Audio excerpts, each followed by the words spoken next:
عملی نیکی میں اصل شے ہے ہمدردی، ہمدردی میں مال خرچ کرنا، اور اس کے لیے ستون ہے زکوٰۃ۔ کم سے کم یہ 2.5% تو نکالو، بوتل کا کارک تو کھل جائے، پھر اور بھی دو اور بھی دو اور بھی دو۔ یہ تو obligatory ہے، یہ تو فرض ہے، یہ تو لازم ہے۔ لیکن مقصد کیا ہے؟ اس کو جو سمجھ لیا بس یہی زکوٰۃ ہی ہمارے ذمے میں ہے، وہ بڑے مغالطے میں۔ حضور نے فرمایا صلی اللہ علیہ وسلم، ان فی المال حقا سوى الزکوٰۃ، اے مسلمانوں یہ نہ سمجھنا کہ بس زکوٰۃ ادا کر دی تو تمہارے مال کا سارا حق ادا ہو گیا۔ ان فی المال حقا سوى الزکوٰۃ، تمہارے اموال میں حق ہے اللہ کا زکوٰۃ کے علاوہ بھی۔ اور پھر آپ نے یہ آیت پڑھی، وَآتَى الْمَالَ عَلَىٰ حُبِّهِ ذَوِي الْقُرْبَىٰ وَالْيَتَامَىٰ وَالْمَسَاكِينَ وَابْنَ السَّبِيلِ وَالسَّائِلِينَ وَفِي الرِّقَابِ وَأَقَامَ الصَّلَاةَ وَآتَى الزَّكَاةَ۔ یہاں آتا زکوٰۃ تو ہے ہی ہے، اس سے پہلے جو آ رہا ہے یہ سرپلس ہے، اس سے آگے کی بات ہے، یہ ایڈیشنل ہے۔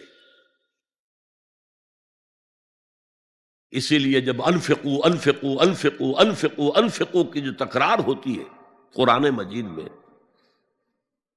تو ایک جگہ پھر سوال کیا صحابہ نے، کتنا خرچ کریں حضور؟ فرمایا قل العفو، کہہ دو جو بھی ضرورت سے زائد دے ڈالو، don't accumulate, don't retain any thing.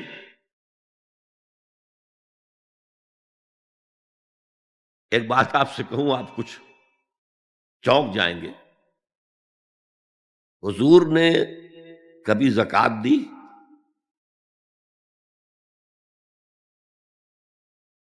کبھی نصاب کے بقدر پیسہ آپ کے پاس جمع ہوا کہ آپ پر زکوٰۃ واجب ہوتی؟ کیسی عجیب بات ہے۔ ارکان دین میں سے ایک رکن سرے سے غائب، کبھی آپ نے مال رکھا ہی نہیں۔ حضور کا اسوہ ہم جانتے ہیں، مسواک کر لی ہے، پانچے جو ہے ٹخنے سے اوپر کر لیے ہیں، یہ اسوہ ہے؟ ہاں ہے، یہ بھی ہے، ٹھیک ہے، سنت ہے، اسوہ تو یہ ہے۔ اور صرف آپ کا نہیں، جنہیں ہم کہتے ہیں فقراء صحابہ،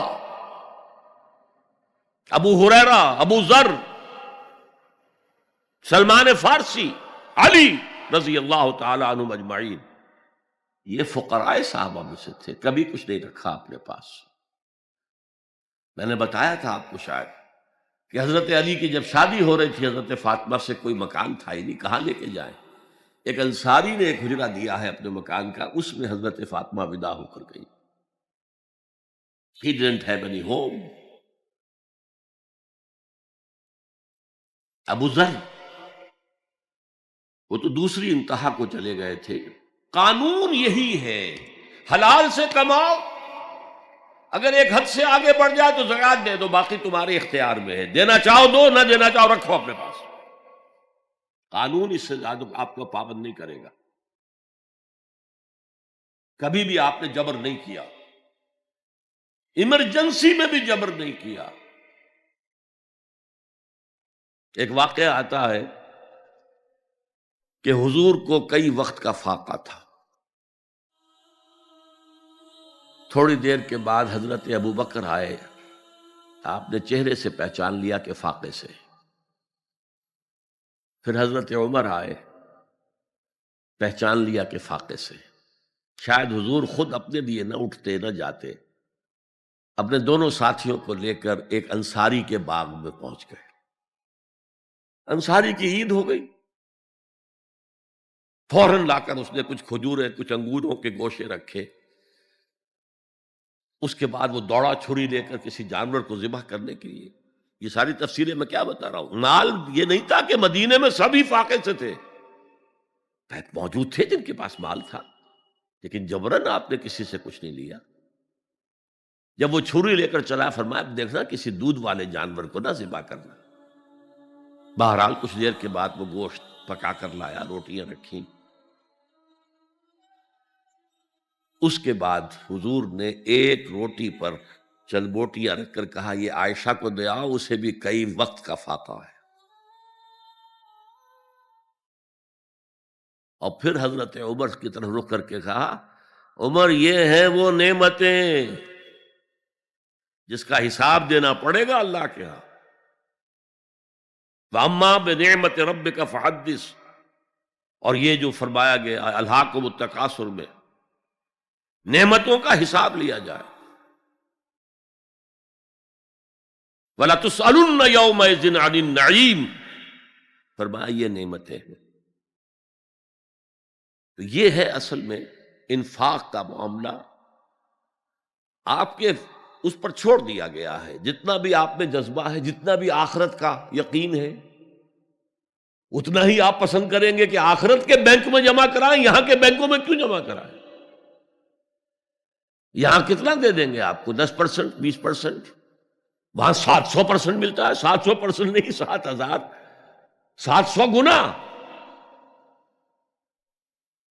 Why to keep it in these banks؟ حضرت مسیح کا جو پہاڑی کا واس بہت مشہور ہے، سرمن آف دا ماؤنٹ، بڑے پیارے الفاظ ہیں۔ میں آپ سے اپنا تاثر عرض کیے بغیر نہیں رہ سکتا۔ جہاں تک مواعظ کا تعلق ہے، جو حضرت مسیح کے مواعظ آئے ہیں ان سے اونچے واعظ کوئی ممکن نہیں۔ اسی میں یہ جملہ بھی ہے، دیکھو اپنا مال زمین پر جمع نہ کرو، جہاں چوری بھی ہوتی ہے ڈاکہ بھی پڑتا ہے، کیڑا بھی خراب کرتا ہے۔ آسمان پر جمع کرو جہاں نہ چوری کا اندیشہ، نہ ڈاکے کا خوف، نہ کیڑا خراب کر سکے۔ اس لیے کہ میں تم سے سچ کہتا ہوں کہ جہاں تمہارا مال ہوگا وہیں تمہارا دل ہوگا۔ مال یہاں ہوگا تو دل اٹکا ہوا ہوگا، اور فرشتے اس طرح گھسیٹ کر کھینچیں گے آپ کی جان کو جیسے کہ سیخ پر سے کباب کھینچا جاتا ہے۔ اور اگر دل وہاں لگا ہوا ہے جس کے لاکھوں کروڑوں ڈالر سوئس بینکس میں جمع ہے، اسے کہا جائے نکل جاؤ پاکستان سے، اسے کوئی تکلیف ہوگی؟ نکل جاؤ فلاں ملک سے، ملک بدر کرتے تمہیں کیا تکلیف؟ میرے بینک کے اندر پیسے ہیں۔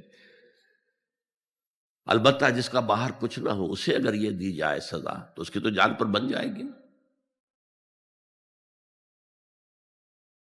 تو یہ ہے انفاق کا معاملہ۔ اس میں یہ دو جو ہے، ایک قانونی سطح ہے۔ قانونی سطح یہ کہ حلال ذریعہ حرام نہ ہو، سود نہ ہو، جوا نہ ہو، فحاشی کو ذریعہ نہ بنایا جائے، منشیات کو ذریعہ نہ بنایا جائے کمائی کا۔ اور جو بھی آپ کے پاس ہے، آپ نصاب کی سطح کے اوپر آ گئے تو 2.5% زکوٰۃ دے دو۔ قانون اس سے آگے آپ سے مطالبہ نہیں کرے گا، اگرچہ فقہا نے یہ فتویٰ دیا ہے کہ اگر کسی وقت جو فقراء ہیں ان کی ضرورتیں زکوٰۃ سے پوری نہ ہو سکیں تو اس وقت کا امام، اس وقت کا خلیفہ، وہ زبردستی بھی امراء کے مال میں سے مزید لے سکتا ہے زکوٰۃ کے علاوہ۔ لیکن کمال یہ ہے محمد رسول اللہ صلی اللہ علیہ وسلم کا کہ نہایت جان اصل تحریک جو تھی، انقلابی تحریک، اس میں بھی کبھی آپ نے جبر سے کام نہیں لیا۔ یہ آپ کے چوائس پر ہے۔ البتہ ایک معیار مقرر کر دیا، جیسے حضرت ابو بکر غزوہ تبوک کے موقع پر سب کچھ لے آئے تھے گھر میں جھاڑو پھینک کر۔ عام حالات میں یہ نہیں، ایک شخص آئے صحابی انصاری، میں اپنا سب کچھ اللہ کی راہ میں دینا چاہتا ہوں، فرمایا نہیں، تم چاہتے ہو کہ اپنے ورثاء کو قریب اور فقیر بنا کر جاؤ؟ اس نے کہا اچھا میں آدھا نہیں، آدھا بھی بہت ہے۔ فرمایا تہائی دیتا ہوں؟ فرمایا ہاں تہائی کافی ہے۔ وَالثُلُثُ کثیر، اور ثلث بھی بہت ہے۔ اور یہی قانون ہے وراثت کا، آپ ثلث سے زیادہ، 1/3 سے زیادہ کی وصیت نہیں کر سکتے۔ 2/3 مال جو ہے کم سے کم وہ صرف قانون وراثت کے مطابق تقسیم ہو، اور کسی وارث کے لیے وصیت نہیں کر سکتے۔ ایک بیٹے کو اس کا حصہ بھی مل جائے اور پھر مزید جو ہے وصیت نہیں، وارث کے لیے لا وصیت لوارث۔ تو یہ ہے زکوٰۃ، در حقیقت اس جذبہ انفاق کو سپورٹ دینے والی شے، کم سے کم یہ تو دو۔ بوتل کا کارک کھل جائے گا تو مزید بھی نکل آئے گا اس میں سے۔